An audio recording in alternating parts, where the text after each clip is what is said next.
దేవుని నామమునకు మహిమ కలుగునుగాక. అనుదిన పరిశుద్ధ గ్రంథ పఠనం. మార్చ్ 30. ప్రార్థన. దయగల తండ్రి, కృపగల దేవ, పరిశుద్ధుడానికి వందనాలు, స్తోత్రాలు. గడిచిన దినములన్నీ కాచి కాపాడి మరి ఒక నూతన దినము మా జీవితాల్లో మీరు ప్రవేశపెట్టారు. మీకు వందనాలు ప్రభా. ఈ దినం వాక్యం ద్వారా మాతో మాట్లాడండి, మమ్మల్ని బలపరచండి ప్రభా. వినిన వాక్యం మా హృదయాలు ఫలింపచేయమని యేసుక్రీస్తు అతి పరిశుద్ధ నామములో అడిగి వేడుకొనిచున్నాం మా పరమ తండ్రి. ఆమేన్. న్యాయాధిపతుల గ్రంథము 21 అధ్యాయము 20వ అధ్యాయము. అంతటా ఇశ్రాయేలీలందరూ బయలుదేరి దాను మొదలుకొని బెయేర్షెబా వరకును గిలాదు దేశము వరకును వారి సమాజము ఏకమనసు కలిగి మిస్పాలో యెహోవా సన్నిధిని కూడెను. దేవుని జనసమూహమునకు చేరిన వారు ఇశ్రాయేలీల గోత్రములన్నిటికీ పెద్దలుగా ఉన్నవారే కత్తిదూయు 4 లక్షల కాల్బలము కూడుకొనిరి.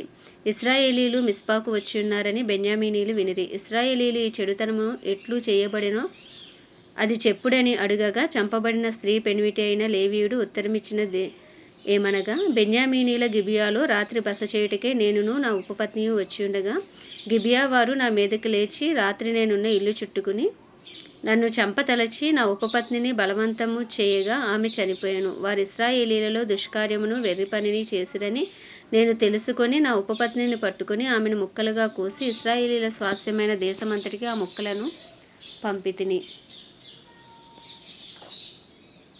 ఇదిగో ఇశ్రాయేలీలారా, ఇక్కడనే మీరందరూ కూడి ఉన్నారు. ఈ సంగతిని గూర్చి ఆలోచన చేసి చెప్పుడనెను. అప్పుడు జనులందరూ ఏకీభవించి లేచి, మనలో ఎవడునూ తన గుడారమునకు వెళ్ళడు, ఎవడునూ ఇంటికి వెళ్ళడు. మనము గిబియా ఎడల జరిగింపవలసిన దాన్ని నెరవేర్చుటకే చీట్లు వేసి దాని మీదకి పోదుము. జనులు బెన్యామీనీల గిబియాకు వచ్చి ఇశ్రాయేలీలో జరిగిన వెర్రితనము విషయమే పగ తీర్చుకొనుటకు వెళ్లువారి కొరకు ఆహారము తెచ్చుటకై మనము ఇశ్రాయేలీల గోత్రములన్నిటిలో 100కి 10 మంది మనుషులను, 1000కి 100 మంది, 10,000కు 1000 మందిని ఏర్పరచుకొందము రండని చెప్పుకొనిరి. కాబట్టి ఇశ్రాయేలీలందరూ ఒక మనుషుడైనట్టుగా ఏకీభవించి ఆ ఊరి వారితో యుద్ధము చేయుటకు కూడిరి. ఇశ్రాయేలీలు బెన్యామీను అందరి యొద్దకు మనుషులను పంపి, మీలో జరిగిన ఈ చెడుతనం ఏమిటి? గిబియాలో ఉన్న దుష్టులను అప్పగించుడి, వారిని చంపి ఇశ్రాయేలీల్లో నుండి దోషమును పరిహరింప చేయదమని పలికింపగా, బెన్యామీనీలు తమ సహోదరులకు ఇశ్రాయేలీల మాట విననులక యుద్ధమునకు బయలుదేరవలనని తమ పట్టణములలో నుండి వచ్చి గిబియాలో కూడుకొనిరి. ఆ దినమున బెన్యామీనీలు తమ జనసంఖ్యను మొత్తము చేయగా 700 మంది అయిన గిబియా నివాసులుగాక కత్తిదీయు సమర్థులై పట్టణము నుండి వచ్చిన వారు 26,000 మంది అయిరి. ఆ సమస్త జనములో నెరవేర్చబడిన 700 మంది ఎడమచేతి వాటము గలవారు. వీరిలో ప్రతివాడును గురిగా ఉంచబడిన తల వెంట్రుక మీదకి వడిసెల రాయి తప్పక విసరగలవాడు. బెన్యామీనీలుగాక ఇశ్రాయేలులో ఖడ్గము దూయు 4 లక్షల మంది లెక్కింపబడిరి. వీరందరూ యోధులు. వీరు లేచి బేతేలుకు పోయి ఇశ్రాయేలీలు బెన్యామీనీలతో చేయవలసిన యుద్ధమునకు మాలో ఎవరు ముందుగా వెళ్ళవలనని దేవుని యొద్ద మనవి చేసినప్పుడు యెహోవా యూదా వంశస్థులు ముందుగా వెళ్ళవలనని సెలవిచ్చెను. కాబట్టి ఇశ్రాయేలీలు ఉదయముననే లేచి గిబియాకు ఎదురుగా దిగిరి. ఇశ్రాయేలీలు బెన్యామీనీలతో యుద్ధము చేయ బయలుదేరినప్పుడు ఇశ్రాయేలీలు గిబియా మీద పడుటకు యుద్ధ పంక్తులు తీర్చగా, బెన్యామీనీలు గిబియాలో నుండి బయటికి వచ్చి ఆ దినమున ఇశ్రాయేలీలలో 22,000 మందిని నేలకూల్చిరి. అయితే ఇశ్రాయేలీలు ధైర్యం తెచ్చుకుని తాము మొదట ఎక్కడ యుద్ధ పంక్తి తీర్చిరో ఆ చోటనే మరలా యుద్ధము జరగవలనని తమను తాము యుద్ధ పంక్తులుగా తీర్చుకొనిరి. మరియు ఇశ్రాయేలీలు పోయి సాయంకాలం వరకు యెహోవా ఎదుట ఏడ్చుచు, మా సహోదరులైన బెన్యామీనీలతో యుద్ధము చేయుటకు తిరిగిపోదుమా అని యెహోవా యొద్ద విచారణ చేయగా, యెహోవా వారితో యుద్ధము చేయబోవుడని సెలవిచ్చెను.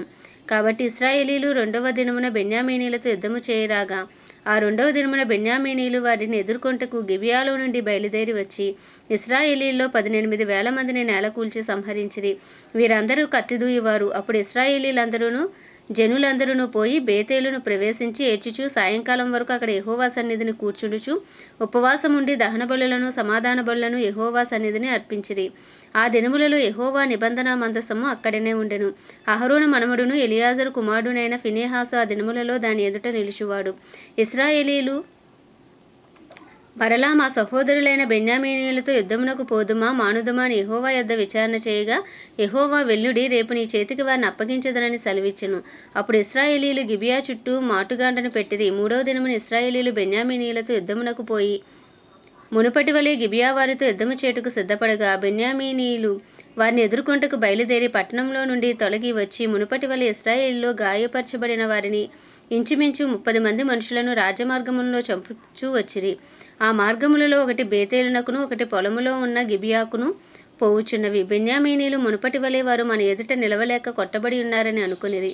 కానీ ఇశ్రాయేలీలు మనము పారిపోయేవని పట్టణంలో నుండి రాజమార్గంలోనికి రాజేయుదుము రండని చెప్పుకొని ఉండిరి.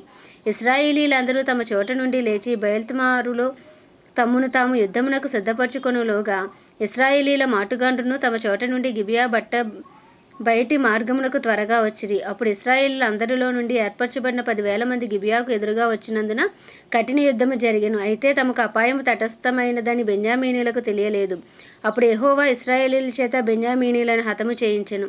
ఆ దినమున ఇశ్రాయేలీలు బెన్యామీనీలతో 25,000 మంది 100 మంది మనుష్యులను చంపిరి.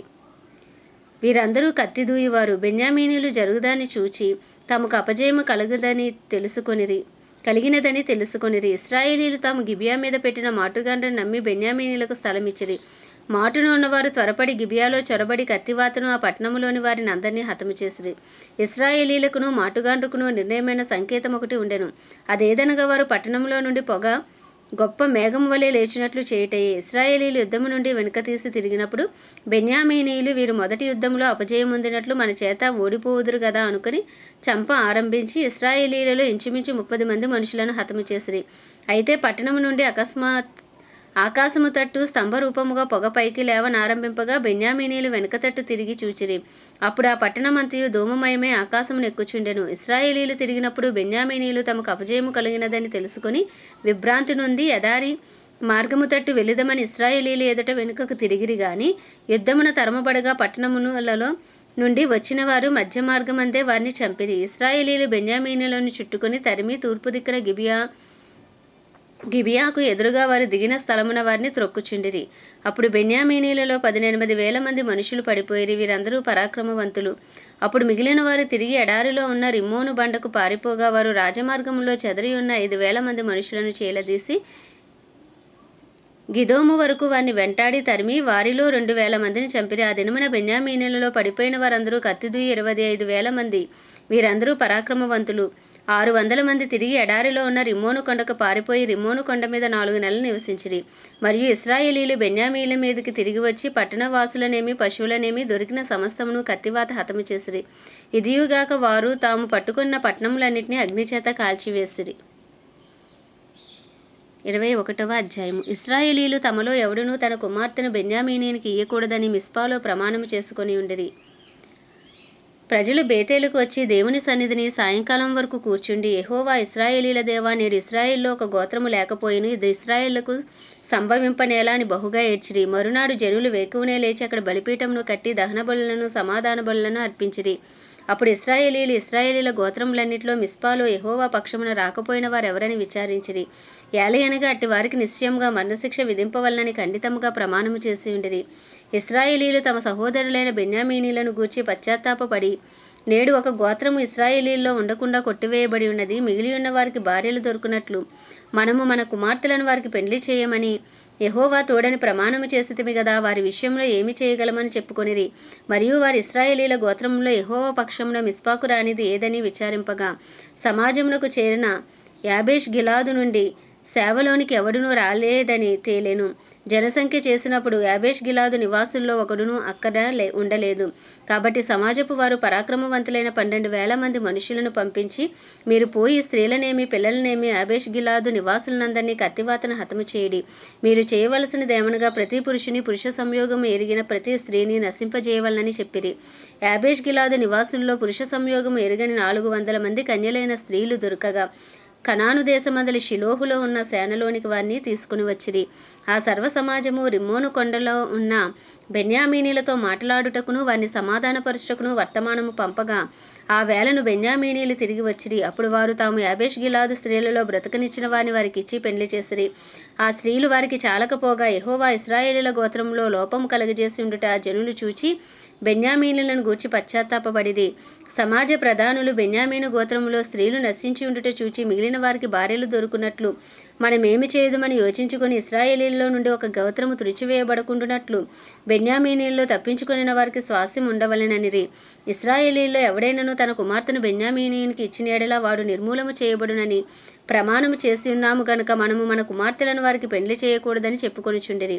కాగా వారు బెన్యామీనీలతో ఇట్లనిరి, ఇదిగో బేతేలుకు ఉత్తర దిక్కున బేతేలు నుండి షెకెమునకు పోవు మా రాజమార్గమునకు తూర్పున ఉన్న లెబోనాకు దక్షిణ దిక్కున యెహోవాకు పండగ ఏటేటా షిలోహులో జరుగునని చెప్పి బెన్యామీనీలను చూచి, మీరు వెళ్ళి ద్రాక్ష తోటల్లో మాటున ఉండి షిలోహు స్త్రీలు నాట్యమాడు వారితో కలిసి నాట్యమాడుటకు బయలుదేరగా, ద్రాక్ష తోటలలో నుండి బయలుదేరి వచ్చి పెండ్లి చేసుకుంటకు ప్రతివాడును షిలోహు స్త్రీలలో ఒకదాన్ని పట్టుకుని బెన్యామీనీల దేశమునకు పారిపోవుడి.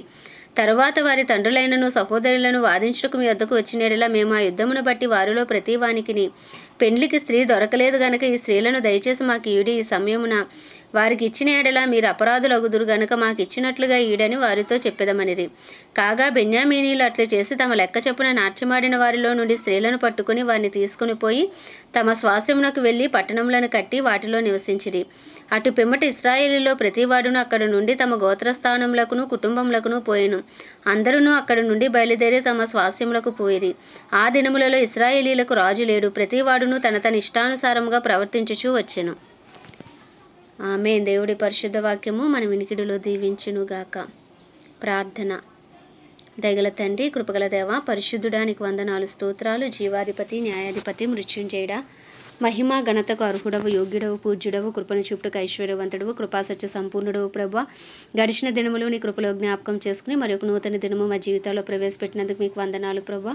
ఈ దినం వాక్యము ద్వారా మాతో మాట్లాడి మమ్మల్ని బలపరచండి, స్థిరపరచండి. వినిన వాక్యం మన హృదయాలు ఫలింపచేయండి దేవా. నాయన, మా అపరాధములు, మా పాపములు, మా దోషములు, మా అతిక్రమములు దయతో క్షమించండి ప్రభా. మా కుటుంబంలోని ప్రతి ఒక్కరి పాపములు, దోషములు, అతిక్రమములను అయ్యా తండ్రి నాయన నీ పరిశుద్ధ రక్తంతో కడిగి శుద్ధీకరించండి. మారు మనసు దయచేయండి, పశ్చాత్తాపము దయచేయండి ప్రభా.